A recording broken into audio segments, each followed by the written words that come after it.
अब देखिए, अब हम पढ़ेंगे प्योर कैपेसिटर। अभी तक हमने क्या पढ़ा, इंडक्टिव रिएक्टिव रजिस्टर का पढ़ा, हमने इंडक्टर का पढ़ा, अब हम पढ़ेंगे कैपेसिटर का। अब थोड़ा सोचिए आप कि इंडक्टर रेजिस्टेंस जब ले रहे थे तो दोनों सेम फेज में था, जब इंडक्टर का ले रहे हैं तो वो करंट जो है वोल्टेज से 90 डिग्री पीछे आ रहा है, तो कैपेसिटर में क्या होगा वो देखना है हमें। और इसका थोड़ा स्पेशल केस है, इसमें हमें क्या करना पड़ेगा, डिफरेंशिएशन देख लेते हैं। एंड अल्टरनेटिंग ईएमएफ, इसमें क्या होगा, अल्टरनेटिंग ईएमएफ आपने किसको अप्लाई किया है, एक कैपेसिटर को अल्टरनेटिंग ईएमएफ दिया है, ठीक है। और ईएमएफ जो दिया जाता है अल्टरनेटिंग का, वो ये हो गया E equals to E not sine omega T. AC का हमें पता है, एसी का पता है आपको, कैपेसिटर का अभी तक नहीं बात हुआ है, ठीक है।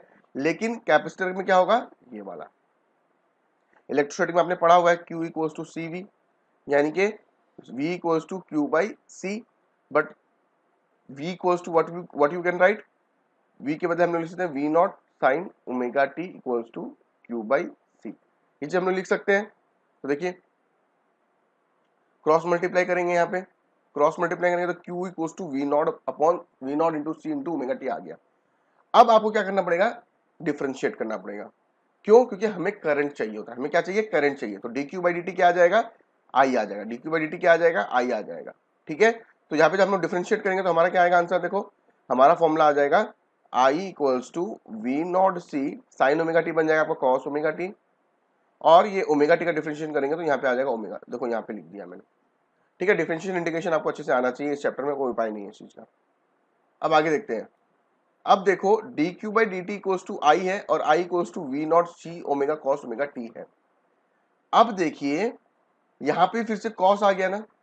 अब आपको याद होगा कि पहले वाले केस में जो आया था वहां पे था omega T minus pi by two, तो omega T minus pi by two, sorry omega T minus pi by two किसके केस में था, ये था इंडक्टेंस के केस में, ठीक है। लेकिन वहां पे ये इसलिए आया था क्योंकि वहां पे था माइनस कॉस ओमेगा टी, और यहाँ पे क्या है, प्लस कॉस ओमेगा टी। इसलिए प्लस कॉस ओमेगा टी जब होता है तो we write omega T plus pi by two. यहाँ माइनस कॉस ओमेगा टी था, इसलिए इसको कन्वर्ट करने के लिए हमें लिखना पड़ा omega T minus pi by two. अब यहाँ पे प्लस कॉस ओमेगा टी है, इसलिए हमें लिखना पड़ेगा omega T plus pi by two. अब ये बोलोगे कैसे आया, तो again you have to move to the trigonometry chapter, basics of mathematics, ठीक है। तो यहाँ से वो आ जाता है। अब देखिए यहाँ पे जो V not C omega T जो चीज दिख रही है ये मुझे पसंद नहीं है, मैं इसके बदले लिख लूंगा आई नॉट। तो देखो मैंने लिख दिया आई नॉट, यहाँ पे आई एम लिया है मैंने, कोई फर्क नहीं पड़ता, आप आई एम लो या आई नॉट लो। तो I M equals to what, I M या I not equals to what, V not C omega, और I can write I not equals to V not, इसको नीचे ले आएंगे तो क्या आएगा, ये आ जाएगा 1/c ओमेगा आ जाएगा, 1/c ओमेगा आ जाएगा ना। तो देखो इसको कंपेयर करते हैं I equals to V by R से, तो ये वी नॉट तो पोटेंशियल हो गया, आई नॉट आई हो गया, और ये आर क्या आ गया, आर आ गया मेरा 1/c ओमेगा। तो इस चीज को, ये जो रेजिस्टेंस आया है कैपेसिटर में, इसको हम कहते हैं कैपेसिटिव रिएक्टेंस, ठीक है, कैपेसिटिव रिएक्टेंस बोलते हैं, और इसको डिनोट करते हैं एक्स से। इंडक्टेंस वालों किसे डिनोट करते हैं, एक्स एल से, यहाँ पे किसे डिनोट कर रहे हैं, एक्स से, ठीक है। तो आपको ये चीज थोड़ी सी याद होनी चाहिए, आगे मैं फिर से बताऊंगा, इसको टेंशन मत लो। अब देखो ये आ गया हमारा करंट का एक्सप्रेशन। अब यहां देखो ई क्या लिया था, ओमेगा टी लिया था, और यहां पे करंट क्या आया, प्लस पाई बाई टू आया। पिछले वाले केस में क्या था, ई आपने लिया था E not sine omega T. Inductor वाले केस में करंट क्या आया था, माइनस था।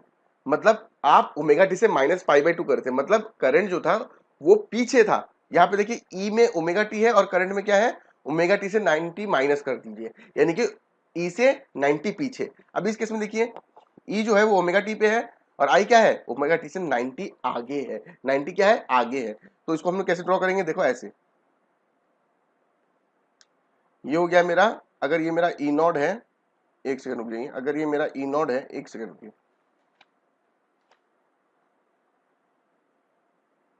अगर ये मेरा ई नॉट है,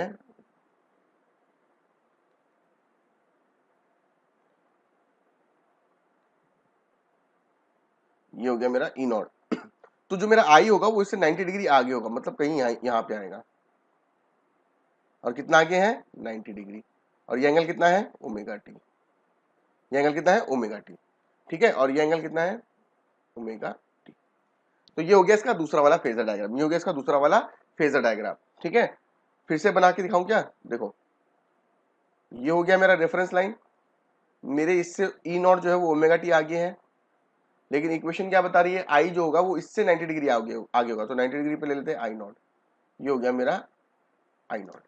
ठीक है, ये हो गया हमारा इसका दूसरा वाला फेजर डायग्राम। लेकिन दूसरे तरीके से फेजर डायग्राम कैसे बनाते हैं ये देखिए,